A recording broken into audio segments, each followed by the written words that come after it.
Allah ini teman-teman adalah pencipta yang menciptakan semuanya, semuanya yang dijangkau atau tidak dijangkau oleh mata kita di langit sana, di bumi ini, di kedalaman lautan. Bahkan Allah memperkenalkan dirinya dalam sebuah ayat yang sangat mulia. A'udzubillahi minasyaitonirrajim. Wa ma tasqutu min waraqatin illa ya'lamuha wa la habbatin fi dhulumatil ardi wa la ratbin wa la yabisin illa fi kitabim mubin. Tidak ada selembar daun yang jatuh dari sebuah pohon kecuali dia tahu, Allah tahu dari pohon mana, berapa kali dia tersentak, kemudian dia jatuh di sisi mana di tanah. Allah semua sudah tahu kapan dia jatuh, kapan daun itu tumbuh.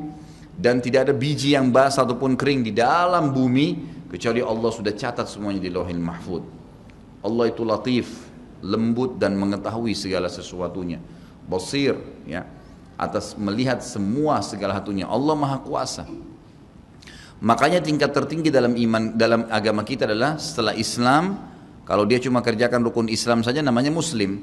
Tapi kalau dia gabung dengan rukun iman yang 6, sudah mengerjakan sholat, zakat, puasa Ramadan, haji, kemudian diikuti dengan ke-6 rukun iman, yakin Allah perintahkan, yakin malaikat sedang menyaksikan dan mencatatnya, yakin ini diturunkan dalam kitab-kitab Al-Quran, yakin ini diperintahkan pada Rasul Nabi Muhammad SAW, yakin dia akan terima balasannya pada hari kiamat, maka dia ikuti dengan rukun iman, dan ini takdir baik, takdir buruk ada dicatatkan oleh Allah SWT, maka namanya mukmin. Tapi tingkat lebih tinggi lagi daripada itu, penggabungan antara rukun Islam, rukun iman, dan ada adab mengenal Allah, namanya ihsan. Ihsan itu apa kata Nabi SAW? An ta'budallaha ka'annaka tarah, fa in lam takun tarah fa innahu yarak. Engkau menyembah Allah seakan-akan engkau melihatnya, dan kalau kau tidak melihatnya, yakinlah dia sedang melihatmu. Selalu merasa dikontrol oleh Allah Subhanahu wa ta'ala. Kalau ada di antara Bapak Ibu yang bertanya pada saya, Ustaz, saya sudah coba khusyuk tapi tidak bisa, masih terasa kayak ada hambatan-hambatan, apa kira-kira sebabnya? Jawabannya cuma satu, Bapak Ibu masih memiliki dosa yang menghambat itu. Selama dosa masih ada, yakinlah tidak akan pernah bisa khusyuk, nggak bisa. Makin banyak dosa itu, makin berlipat-lipat, makin diulang-ulang setiap hari, maka makin jauh dari Allah Subhanahu wa ta'ala. Seperti orang yang tenggelam ke dalam lautan, belum keluar ke dasarnya, dia kemudian menelan lebih banyak air, maka makin tenggelam dan bisa meninggal dunia. Seperti itulah orang yang berbuat dosa. Maka berbanyak istighfar, seminggu, 2 minggu, sebulan. Sampai Abdullah bin Umar mengatakan radhiyallahu anhuma, ini sahabat Nabi ya, dikenal dengan sahibut ta'assi, orang yang sangat luar biasa dalam mengerjakan sunnah Nabi SAW. Hal yang kecil aja dikerjain sama dia. Sampai Abdullah bin Umar, saya pernah ceritakan kalau masih ingat kisahnya, bagaimana beliau memberhentikan 70 kafilah haji di zaman pada saat Nabi SAW sudah meninggal, di zaman pemerintahan ayahnya Umar bin Khattab radhiyallahu anhu ajma'in. Beliau pernah memberhentikan 70 kafilah haji, lalu kemudian beliau bilang, berhentilah di sini, tunggu sebentar dan lihat apa yang saya lakukan. Lalu Abdullah bin Umar jalan jauh sekali, orang semua lihat apa yang dia mau kerjakan nih orang. Ini ulamanya sahabat. Tiba di sebuah pohon, beliau kencing di pohon itu. Kemudian setelah kencing kembali lagi. Lalu Ka'ab bin Malik sahabat Nabi yang radhiyallahu anhu berkata, wahai Abdullah bin Umar, semoga Allah merahmati anda. Apakah anda memberhentikan kami 70 kafilah ini hanya untuk menyaksikan anda kencing di pohon itu? Jawabannya dengan sangat tegas, jelas, iya. Kenapa? Kata Ka'ab, karena saya waktu haji bersama Nabi SAW, Nabi pernah berhenti di sini, pernah kencing di situ. Jadi saya mau tunjukkan ini loh tempat kencingnya Nabi SAW. Saking luar biasanya Abdullah bin Umar dalam masalah ini. Beliau pernah berkata, teman-teman sekalian, padahal terkenal dengan sahibut ta'assi ya, tidak ada sunnah Nabi yang ditinggalkan, selalu dikerjakan. Beliau mengatakan, saya tahu atau saya pernah berbuat dosa, tapi beliau tidak sebutkan, saya pernah berbuat dosa, pelanggaran yang itu kecil di mata saya, mungkin sebuah pelanggaran kecil. Ternyata Allah Subhanahu wa ta'ala mengharamkan saya dari sholat subuh berjamaah sebulan. Jadi kalau ada orang di antara bapak-bapak yang sholat subuh kebablasan tidur, itu ada dosa. Beliau mengatakan bahkan karena dosa kecil itu sudah cukup sebulan saya terharamkan sholat subuh berjamaah. Ada di antara mereka yang mengatakan juga, di antara para sahabat dan ulama tabi'in, saya gabungkan perkataan-perkataan mereka, banyak di antara mereka yang mengatakan, dan hampir sama semuanya. Mereka mengatakan, kami tahu ya, atau saya mengetahui perubahan, ada dosa yang saya lakukan pada saat terjadi perubahan pada pasangan saya. Suaminya kah marah-marah, istrinya kah buat ulah, anaknya kah buat ulah. itu berarti permasalahan ada dalam diri dia.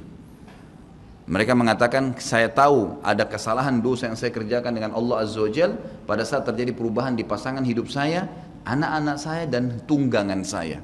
Kuda mau dinaikin jadi masalah. Kita mau starter mobil pagi, mati mesinnya. Ada saja masalah. Itu berarti ada kendala-kendala berhubungan dengan masalah dosa. Lihat bagaimana pekahnya mereka menjaga hubungan dengan Allah Azza wa Jal. Seseorang di antara mereka seperti hadis Nabi SAW yang berbunyi, orang mukmin kalau berbuat dosa kecil saja, maka dia akan melihat seperti sebuah gunung yang berat di punggungnya. Sementara orang munafik kalau dia berbuat dosa besar, dia hanya melihat seperti seekor lalat yang hinggap di hidungnya lalu diusir seperti ini.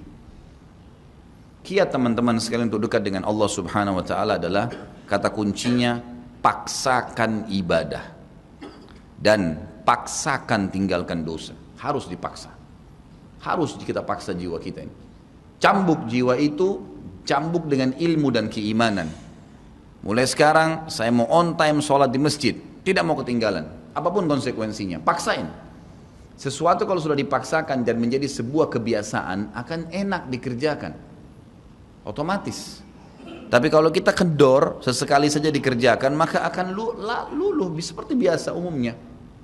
Begitu pula dengan dosa. Paksain diri untuk tinggalkan. Lihat yang haram, turunkan pandangan. Mau beli sesuatu, tahan tangan itu supaya tidak beli. Paksa. Nggak ada masalah kok. Tangan kita nggak putus kalau kita nggak beli DVD film yang tidak benar misalnya. Nggak masalah kok. Kuping kita nggak copot kalau kita nggak dengar musik misalnya. Alihkan ke Al-Quran. Setan goda, lawan. Jangan terus-menerus kendor imannya seperti kerupuk. Sedikit diramas sudah hancur. Ini jangan. Sampai kapan Bapak Ibu mau terus berlale-lale dalam jauh dari Allah SWT? Sementara iman itu levelnya sangat jauh.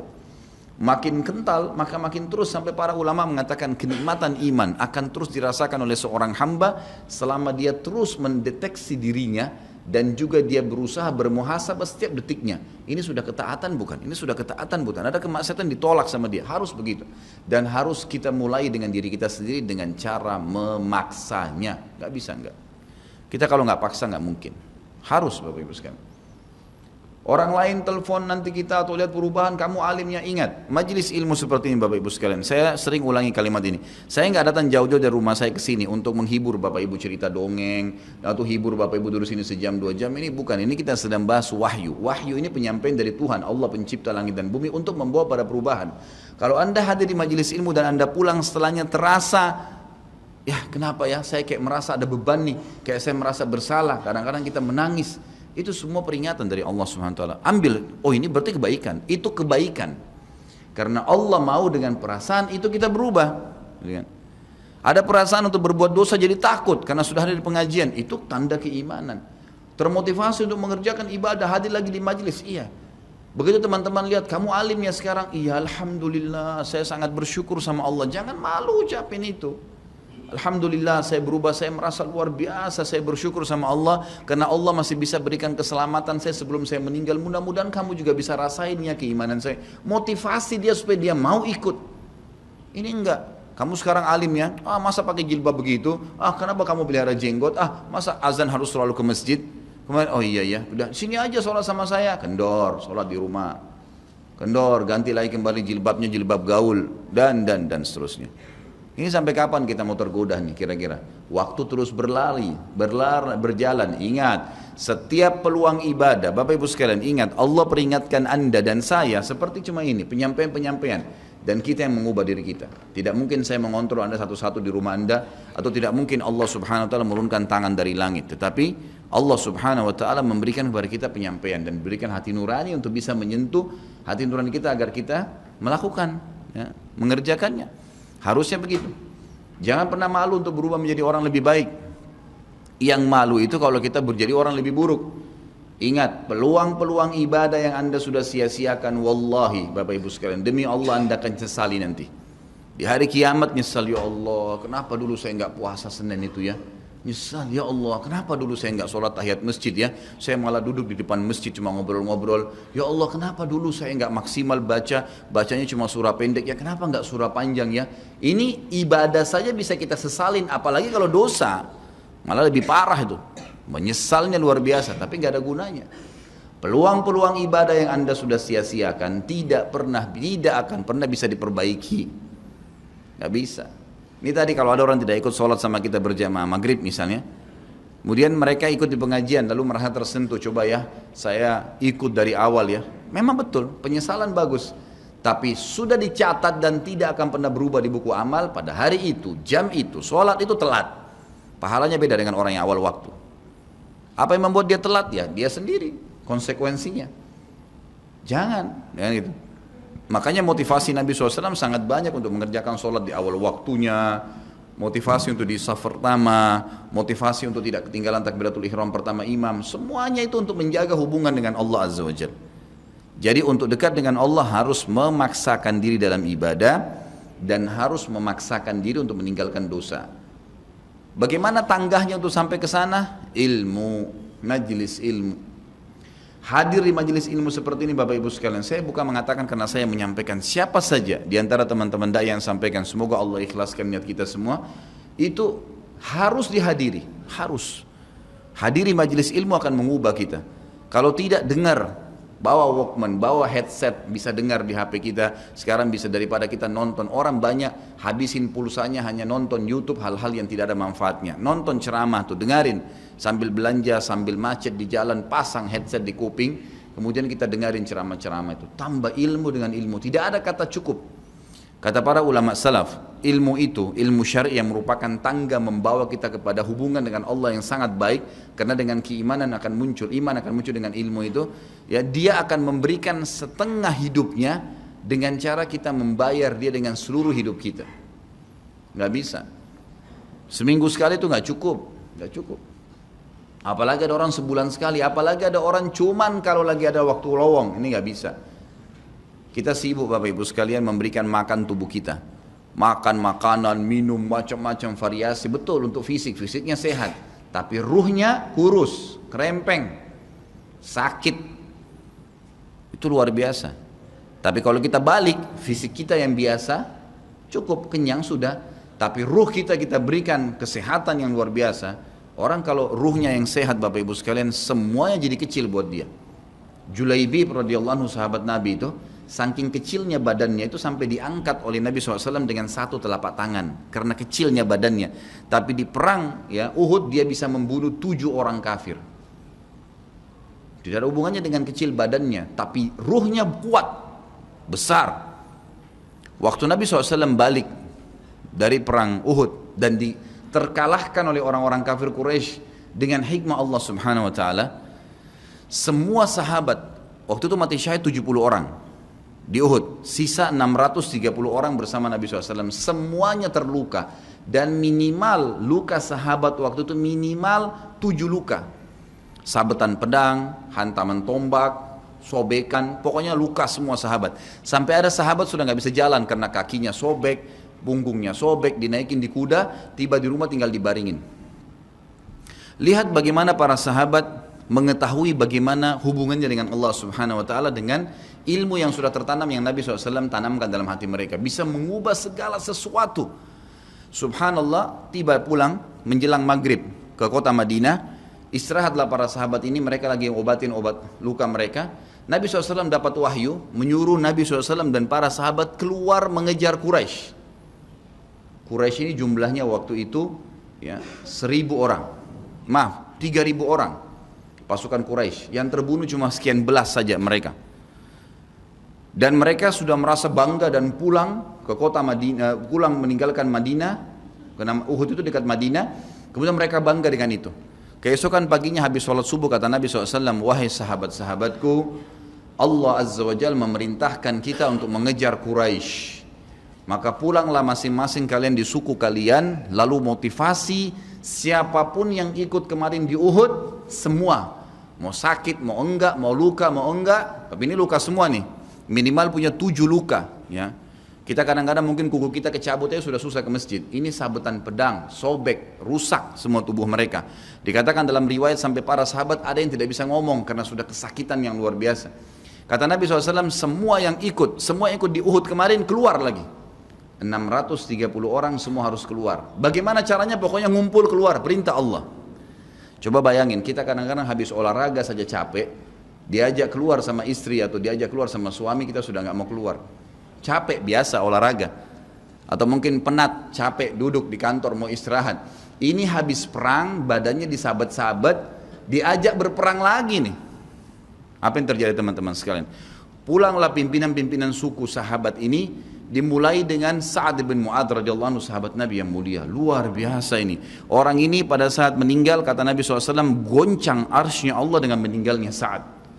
Saat pulang ke kaumnya lalu berkata, wahai kaumku, sesungguhnya Nabi SAW menyuruh kalian untuk kembali menyerang Quraisy. Pada saat itu mereka lagi kumpul saling ngobatin luka, dan di depan mereka yang saling ngobatin luka itu adalah Usaid bin Khudair, sahabat Nabi yang mulia. Ini sahabat Nabi yang satu dari Aus ini, kalau membaca Al-Quran malaikat turun dari langit dengarin bacaannya. Luar biasa. Lagi ngobatin lukanya sambil dia berkata, waktu dikatakan Nabi SAW menyuruh kalian mengejar Quraisy, kata Usaid bin Khudair lagi ngobatin lukanya, sami'na wa ata'na, kami dengar dan kami patuh, ditinggalin lukanya. Lalu seluruh suku itu saling nopang satu sama yang lain, mendatangi masjid Nabi SAW untuk ikut berperang lagi. Nggak ada satupun yang tinggal.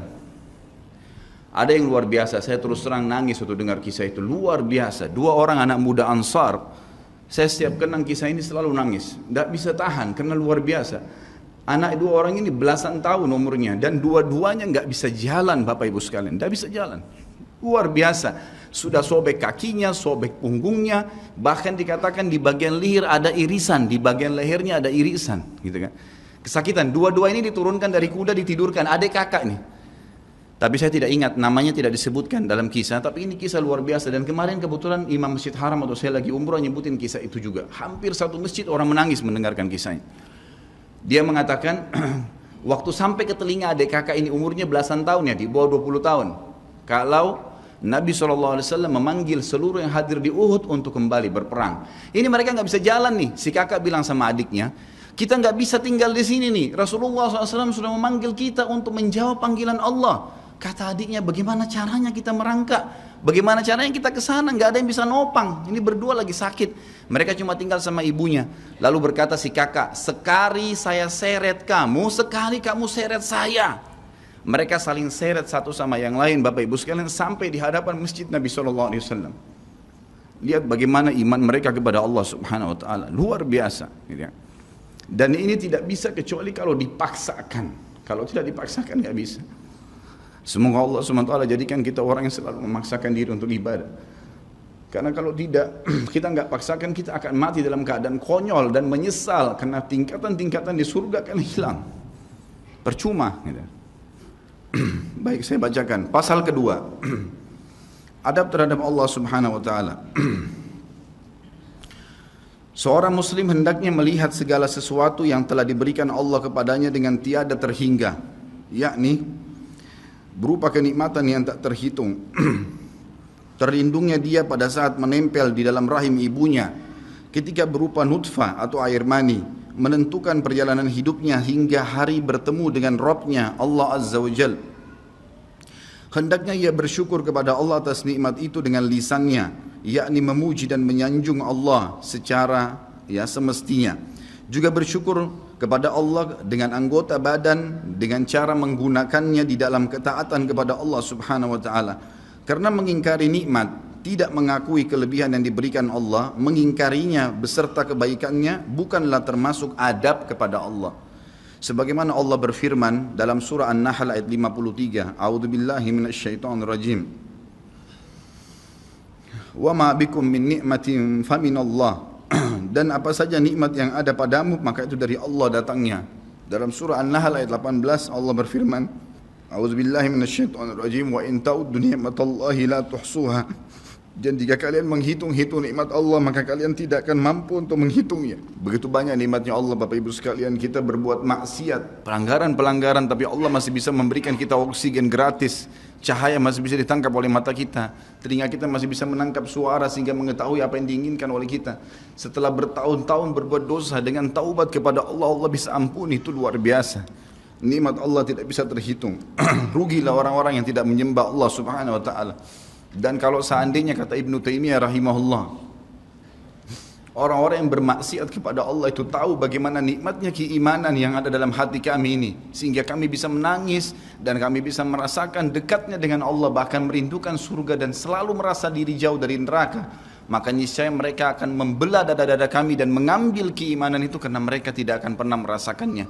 Keimanan akan membuat makanan sederhana menjadi mewah, tidur di tempat yang biasa akan menjadi nyaman, bahkan cobaan seberat apapun menjadi kecil buat kita, karena keimanan kepada Allah Subhanahu wa taala. Dan itu sebuah nikmat.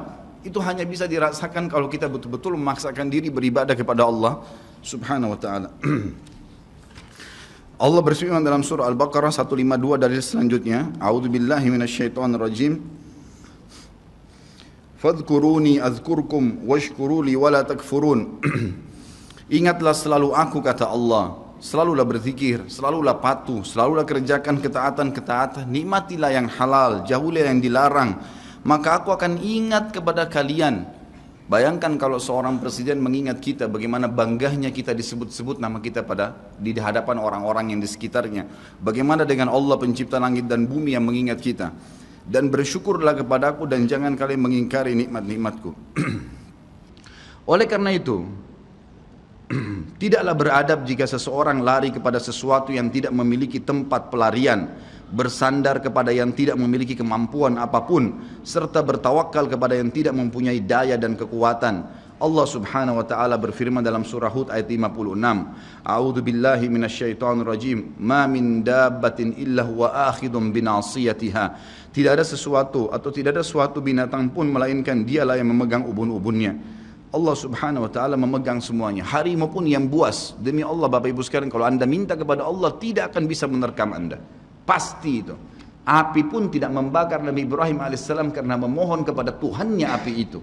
Semuanya bisa berubah dengan hubungan kepada Allah Subhanahu wa taala. Ini kekuatan yang luar biasa ini. Seseorang kan sangat tenang hidup dimanapun asal dia jaga hubungannya dengan Allah Subhanahu wa taala. Dalam surah Zariyat ayat 50 Allah Subhanahu wa taala berfirman, A'udzu billahi minasyaitonir rajim, fafirru ilallah inni lakum minhu nadhirun mubin. Bersegeralah kalian kembali kepada Allah, taatilah Allah, sesungguhnya aku sebagai pemberi peringatan yang nyata dari Allah Subhanahu wa taala kepada kalian. Nabi SAW mengingatkan orang-orang Mekah pada saat mau turun ayat ini. Beliau mengatakan, wahai orang-orang Quraisy, apakah kalau saya mengatakan bahwasanya di luar kota Mekah ini ada pasukan yang akan menyerang kalian, kalian akan percaya apa yang saya ucapkan? Kata orang-orang Quraisy, tentu saja hai Muhammad, karena kami tidak pernah dengar kamu bohong sekalipun seumur hidupmu. Maka Nabi SAW segera menunggangi keadaan tersebut, mengatakan, wahai Quraisy, ketahuilah sesungguhnya saya utusan Allah dan di belakang saya ini ada azab yang menyedihkan. Jangan sampai kalian kufur. Jadi Nabi SAW sudah mengingatkan, ikutin ini, nikmatin apa yang diperintahkan, apa yang dihalalkan, jauh yang dilarang, kalian akan bahagia. Hanya itu saja perintah dari Allah Subhanahu wa taala. Nabi SAW sudah mengingatkan orang-orang Quraisy dan juga jadi pelajaran buat kita. Juga dalam firman-Nya surah Al-Maidah ayat 23, A'udzu billahi minasyaitonir rajim wa 'alallahi fatawakkalu in kuntum mu'minin. Dan hanya kepada Allah lah kalian harus bertawakal, mengembalikan semua urusan jika kalian benar-benar orang yang beriman. Sisi yang lain, seorang muslim juga harus melihat kepada kelemah lembutan Allah Subhanahu wa taala kepadanya di dalam setiap urusannya, melihat kepada kasih sayang Allah kepada dirinya dan seluruh makhluknya, lalu berkeinginan kuat untuk mendapatkan tambahan kelembutan dan kasih sayang itu, sehingga dirinya akan selalu merendahkan diri kepada Allah dengan kerendahan yang murni dan dengan doa, bertawassul kepadanya dengan perkataan yang baik dan amal soleh. Kalau kita lagi makan, syukuri alhamdulillah. Dan ingat teman-teman sekalian, saya pernah jelaskan juga, hati-hati dengan hukum syamata namanya. Syamata itu merendahkan orang lain. Kalau ada sesuatu yang tidak ada pada kita teman-teman sekalian, syukurlah kepada Allah Subhanahu wa taala. Jangan pernah sampai menghina orang lain, karena Allah meninggikan derajat kita justru dengan kita bersyukur. Kata Nabi SAW, kalau kalian lihat aib pada diri seseorang, ucapkanlah alhamdulillahilladzi afani mimma ibtala bihi wa faddalani ala katsirin mimma khalaqa tafdila. Segala puji bagi Allah yang telah menyelamatkan saya dari apa yang dicobakan kepada orang ini dan mendahulukan saya dengan kelebihan yang banyak dari makhluk-makhluk yang lain. Kita harus seperti itu, dengan syamata. Kata Umar radhiyallahu anhu, apa itu syamata seperti ini? Umar bin Khattab berkata, Aku khawatir kalau ada seorang wanita hamil lewat di depanku karena perutnya besar, lalu aku berkata dalam diriku, kenapa ya perutnya seperti itu? Maka Allah menghukumku dengan membuatku hamil, sampai begitu mereka mengatakan, dan berhati-hati sekali dengan kelemah lembutan Allah subhanahu wa ta'ala. Allah lah yang telah membuat binatang yang ada binatang yang indah bulunya, yang bagus tampangnya, dan ada Allah juga ciptakan buruk di mata manusia untuk menunjukkan keajaiban dan kemahakuasaannya Allah. Ada ikan yang indah untuk dilihat, ada ikan yang seperti batu buruk. Kita cuma mengatakan subhanallah yang telah menciptakan yang baik dan buruk. Subhanallah yang telah menciptakan yang sehat dan sakit. Subhanallah yang telah menciptakan yang putih dan hitam. Subhanallah dan subhanallah. Bukan justru kita menghina teman-teman sekalian. Kalau ada sesuatu yang menimpa orang lain yang tidak ada pada kita, syukurilah nikmat Allah subhanahu wa ta'ala. Dan jangan sampai kita merendahkan orang lain. Ini semua merupakan adab, kata beliau, terhadap Allah yang menguasainya. Maka bukanlah orang yang beradab orang yang berputus asa dari mencari tambahan rahmatnya yang luas, meliputi segala sesuatu, berputus asa dari kebaikan Allah yang tak terhingga, yang mencakup seluruh alam semesta ini, serta kelembutannya yang tercurah untuk segenap makhluk. Allah subhanahu wa ta'ala berfirman di dalam A'raf 156, A'udzu billahi minasyaitonir rajim, wa rahmati wasi'at kulla syai', dan rahmatku meliputi segala sesuatu. Kata ulama tafsir, hewan pun kalau yang buas kemudian dia menerkam mangsanya, lalu dia meminta maaf kepada Allah, maka rahmatnya Allah akan meliputinya. Seseorang membunuh orang lain pun, sebagaimana masuk dalam sebuah hadis, Allah tertawa melihat dua orang yang saling membunuh, kemudian dua-duanya masuk surga. Lalu para sahabat bertanya, ya Rasulullah, bagaimana ceritanya dua orang itu? Kata Nabi SAW, yang satunya mukmin, yang satu kafir. Lalu kemudian si kafir membunuh si mukmin di kancah peperangan, mati syahidlah si mukmin tadi. Berjalan waktu, si kafir mendapatkan hidayah, akhirnya juga masuk Islam, dan dia berperang lalu dibunuh oleh orang kafir yang lain. Orang mukmin yang pertama terbunuh dengan orang kafir yang akhirnya masuk Islam juga terbunuh di kancah peperangan, dua-duanya masuk surga, dan Allah menyambutnya dengan rahmatnya. Allah tersenyum dan tertawa dengan dua orang ini. Jadi dengan kemahalembutannya Allah subhanahu wa ta'ala. Dalam surah Asy-Syura ayat 19 dikatakan juga, a'udzubillahi minasyaitonirrajim, Allahu latifun bi'ibadi. Allah itu maha lembut terhadap hamba-hambanya. Makanya dalam hadis yang lain dikatakan, ma nazala linu fi syai'in illa zana. Tidak ada sesuatu dikemasi dengan kelemah lembutan kecuali akan menghiasinya. Dikatakan Allah latif, Allah itu lembut, yuhibbul lutf, dia suka dengan kelemah lembutan, gitu kan. Wa ma nuzi'a min syai'in illa syana. Tidak ada sesuatu diangkat darinya kelemah lembutan kecuali akan merusaknya. Tidak ada manfaatnya mencak-mencak, marah-marah tuh. Emosi habisin waktu-waktu kecuali dalam pelanggaran agama saja. Tapi kalau bukan pelanggaran agama, maka jangan, tidak perlu semua. Dikatakan dalam hadis Bukhari, Nabi SAW kalau berhubungan dengan hak beliau urusan dunia, semuanya ditoleransi. Tapi kalau sudah berhubungan dengan hak Allah subhanahu wa ta'ala, barulah beliau tegas. Ya, ini sifat Nabi Muhammad SAW. Kita baca dua ayat lagi baru kita tutup. Sudah masuk waktu? Surah Yusuf ayat 87, A'udzu billahi minasyaitonir rajim, la tai'asu min rauhillah. Janganlah kalian putus asa dari rahmat Allah. Sebagaimana hadis tentang orang yang membunuh 99 jiwa, kemudian dia datang kepada seseorang abid, orang ibadah tapi tidak punya ilmu. Apakah Allah masih akan ampuni saya? Dia mengatakan tidak mungkin. Kamu membunuh 99 jiwa. Lalu kemudian dia membunuh orang itu, kata Nabi SAW, digenapkan 100. Kemudian dia menemui seorang yang alim, lalu dia bertanya, apakah Allah masih ampuni saya dengan 100 orang yang sudah saya bunuh? Maka kata Nabi, kata orang tersebut, tentu saja. Allah rahmatnya telah meliputi segala satunya. Allah akan terima taubatmu. Maka dia bertaubat. Pada saat dia bertaubat orang tersebut kepada Allah SWT, lalu dia mau pulang setelah bertaubat, lalu dia meninggal tengah jalan. Kata Nabi SAW, Allah mengutus dua malaikat, satu malaikat rahmat, satu malaikat azab. Malaikat rahmat akan membawa ruhnya yang memperlihatkan taman dari taman surga, dan malaikat azab memperlihatkan lubang dari lubang neraka. Maka datanglah malaikat yang ketiga menghakimi di antara keduanya, lalu kemudian malaikat ini mengatakan, yang datang ketiga yang menghakimi dua malaikat yang sedang memperebutkan orang yang tadi baru taubat ini, ukurlah jejak kakinya. Maka diukur, ternyata jalan menuju ke tempat taubatnya itu lebih satu jengkal kaki, ya, satu jengkal kaki saja. Maka dengan itu Allah masukkan dia ke dalam surga. 100 jiwa sudah dibunuh, teman-teman sekalian. Ini bukan main-main. Dosa yang sangat besar, tapi rahmat Allah sangat luas. Az-Zumar ayat 53 kata Allah Subhanahu wa taala juga, a'udzubillahi minasyaitonir rajim, wala taqnatu mir rahmatillah. Jangan pernah putus asa dari rahmat Allah Subhanahu wa taala. Paragraf terakhir yang saya bacakan, nanti insya Allah kita lanjutkan setelah sholat ba'diyah isya. Seorang muslim harus melihat bagaimana dahsyatnya siksaan Rabbnya. Allah SWT maha lembut, tapi jangan lupa Allah azabnya sangat pedih. Seorang muslim harus melihat bagaimana dahsyatnya siksaan Rabbnya, kerasnya azab dan kecepatan hisabnya. Kalau datang seketika, gitu kan? Dan tidak ada yang bisa bendung, sehingga dia bertakwa atau takut kepadanya, menjaga diri terhadapnya, serta meninggalkan segala kemaksiatan. Maka ini pun merupakan bentuk adab kepada Allah, sehingga tidaklah seseorang itu beradab menurut orang-orang yang berakal apabila ia menentang Allah dan berlaku aniaya atau zalim. Padahal ia seorang hamba yang lemah, namun justru menentang Rabb yang maha perkasa lagi maha kuasa, maha kuat lagi maha perkasa. Dan Allah berfirman dalam surah Ar-Ra'd ayat 11, A'udzu billahi minasyaitonir rajim, wa idza aradallahu biqaumin su'an fala maraddalah wa ma lahum min dunihi min wal. Dan apabila Allah menghendaki keburukan terhadap satu kaum, maka tidak akan pernah ada yang bisa menolaknya, dan sekali-kali tidak ada pelindung bagi mereka selain Dia. Kalau Allah sudah mau hancurkan, maka tidak akan pernah ada yang bisa membendung. Juga dikatakan dalam surah Al-Buruj ayat 12, A'udzu billahi minasyaitonir rajim, inna batsya rabbika lasyadid. Sesungguhnya azab Rabbmu benar-benar keras. Jadi teman-teman, jangan tantang Allah. Kalau anda buat dosa, lindungi, tutupilah dan bertaubat kepada Allah. Jangan tantang, nggak mungkin lah, masa Allah haramin, ya sudah diolok-olok orang yang berbuat ketaatan, ini berbahaya. Karena kalau datang azabnya Allah, Bapak Ibu sekalian, menyakitkan sekali, sangat luar biasa. Saya sarankan juga anda bisa ya melihat di YouTube azab-azab Allah, itu akan banyak cuplikan yang orang-orang memang kena kutukan dari Allah Subhanahu wa taala.